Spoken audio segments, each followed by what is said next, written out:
Un jour, j'ai pris conscience d'un truc qui m'a énormément aidée. J'ai lu dans un livre pour enfants, il y a des trésors pour les adultes dans les rayons jeunesse. Bref, c'était ce livre.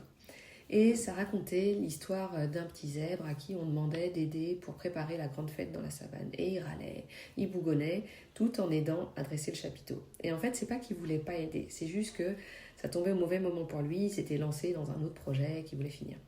Je trouve que ça aide énormément pour accompagner nos enfants. Se dire que quand ils râlent, c'est qu'ils n'ont pas envie de faire quelque chose et qu'ils savent pourtant bien que c'est nécessaire. Et ça change tout, parce que ça nous évite de vouloir les raisonner à tout prix. Si tu laves tes mains, allez, c'est la règle, c'est à cause des microbes, et puis si tu laves pas tes mains, tu blablabla. Non seulement ça n'aide pas l'enfant, il sait déjà tout ça, mais en plus ça met de l'huile sur le feu. Et c'est là qu'il râle davantage, qu'il commence à s'opposer plus franchement, voire pour les plus grands, qu'ils deviennent insolents.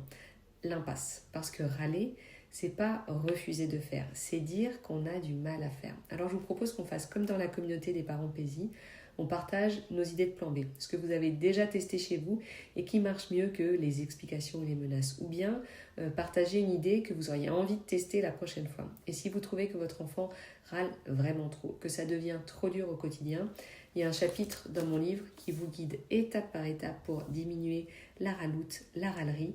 C'est le nom qu'on lui avait donné quand mes enfants étaient petits.